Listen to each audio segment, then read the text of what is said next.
আসসালামু আলাইকুম প্রিয় দর্শক। আমি বলেছিলাম আমার বাড়ির কাজ চলতেছে, তার আপডেট আপনাদের সাথে শেয়ার করব ইনশাআল্লাহ। বাড়ির ওপরের টিন সেটের ঘর তুলতেছি, আপনাদের আগেও বলেছি। তো আমার ওয়াল প্রায় শেষ পর্যায়ে, মিস্ত্রি বলেছে দরজা জানালা বানাতে। তো আমি সাধারণ একজন মানুষ, আমার তো এত টাকা পয়সা নাই বা অ্যাবিলিটি নাই। তো আমি সেকেন্ড দরজা জানালা যা যা লাগে মিস্ত্রির লিস্ট দিয়েছে সেগুলো আমি এনেছি। তো নয়া বাজার থেকে আমি কিভাবে আনলাম বা কত টাকা দিয়ে আনলাম আপনারা যদি জানতে চান তাহলে বলবো। এখন আপাতত দরজা জানালাগুলো আপনাদের ভিডিওর মাধ্যমে শেয়ার করতেছি। তো এই যে একটা দরজা, আর একটা ফ্ল্যাটে যেহেতু আমি দুইটা রুমের ব্যবস্থা করেছি, তো দুইটা দরজা একই আনার চেষ্টা করেছি। যতটুক সাধ্যের মধ্যে পেরেছি সুন্দর করার চেষ্টা করতেছি। আর আপনাদের মাঝে তো আমি সব কিছু তুলে ধরবই ইনশাআল্লাহ। এটা হচ্ছে একটা বেডরুমের দরজা।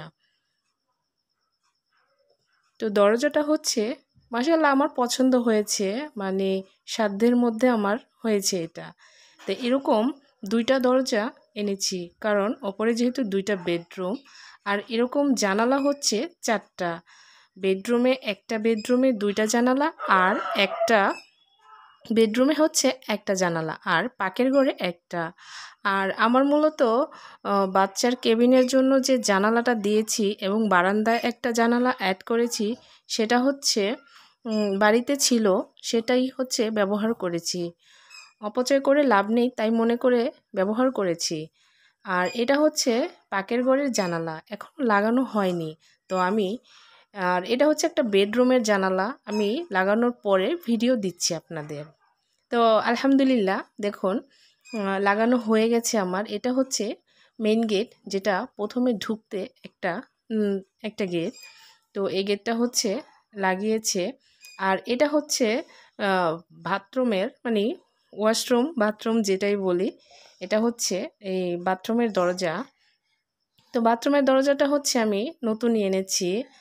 আর এটা হচ্ছে এই যে বেডরুমের দরজাটা ফিটিং করেছে, এটা আমি আপনাদের মাঝে শেয়ার করতেছি। তো দেখুন আপনারা, পুরানো জিনিসও ভালো করে রাখা যায়। তো আমি চেষ্টা করব আরও সুন্দর করে আপনাদের মাঝে প্রেজেন্ট করার। এটা হচ্ছে বেডরুমের একটা জানালা। তো এই জানালাটাও ফিটিং করেছে, ভাবলাম আপনাদের মাঝে শেয়ার করি। আর এই যে বারান্দায় একটা জানালা, এটা হচ্ছে গ্রিল। এটা আমার একটা টুকরা গ্রিল ছিল, তাই এটা এখানে অ্যাড করে দিয়েছি। আর এখানে হচ্ছে ছেলের জন্য বা মেয়ের জন্য স্টাডি একটা রুম বা ওদের পড়াশোনার একটা রুম। স্যার ম্যাডাম আসলে ওদের যেন সুন্দরভাবে পড়াতে পারে, পার্সোনাল একটা রুমের ব্যবস্থা করা হয়েছে। তো এই জানালাটাও ছিল আমার বাড়িতেই, এই জানালাটা তাই বাচ্চাদের রুমে লাগানো হয়েছে।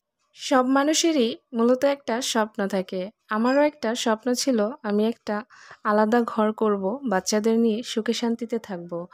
আর এখানে হচ্ছে আমি দরজা জানালাগুলো একই সেম আনার চেষ্টা করেছি, যেন একটা ফ্ল্যাটে মানুষ এক রকমের দরজা জানালা দেয়। আলহামদুলিল্লাহ আমি পুরাতন যে এনেছি আমার ভাগ্যে আমি সেম মিলিয়ে আনতে পেরেছি। দেখুন গ্রিলগুলা সব একই রকমের পেয়েছি আলহামদুলিল্লাহ। বলে না আল্লাহ পাক রাব্বুল আলামিনের কাছে চাইলে সব কিছু পাওয়া সম্ভব, চাওয়ার মতো চাইলে অবশ্যই আল্লাহ পাক রাব্বুল আলামিন দিবেন। এই যে দেখুন এই দরজাটা ফিটিং করা হয়ে গেছে। তো মাশাল্লাহ কেমন লাগতেছে আপনারা সবাই কমেন্টের মাধ্যমে জানাবেন। আজকে এই পর্যন্তই, আল্লাহ হাফিজ।